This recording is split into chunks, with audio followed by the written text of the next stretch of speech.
چې د چا زنکدن سخت وي وایي ما به ویل چې دا به ښه سړی نه وي.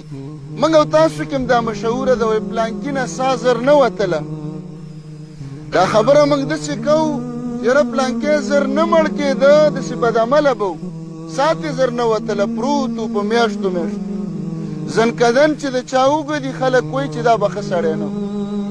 وایي زما په ذهن کې هم دا وه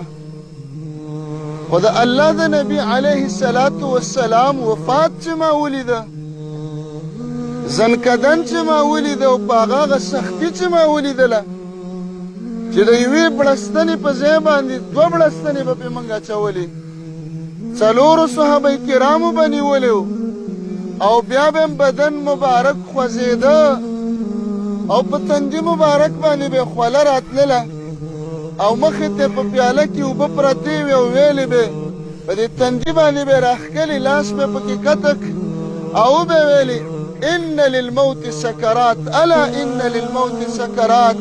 و زما امت خبر شئ خبر مرګ د ځان سره ډېر تکلیفونه لري. وایي ما چې د نبي علیه السلام دا حالت ولیده وایي زه نن ویمه چې د چا زنکدن سخت دي دا معنا به نه وي چې دا به بدعمله وي ولې د نبي علیه السلام تکلیف د هر چا نه زیات د داسې یو انسان دومره تکلیف و نو زموږ به څه حال وي موږ سره به څه کېږي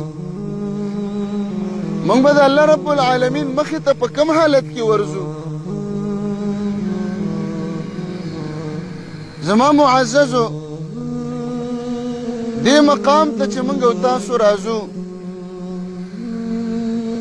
یوه توخه ځان سره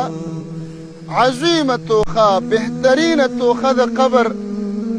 هغه د نبي صلی الله علیه وسلم رښتینې مینه په زړه کې وساتو. خیر دی عملونه دي زمونږ لږي موږ به کمزوري نفلونه به لږ وکړو روجې به نفلي لږې ونیسو خو چې زړه د نبي کریم صلی الله علیه وسلم په مینه ډکې څنګه مینه څنګه چې هغه همغه شانتې ځان جوړ کړو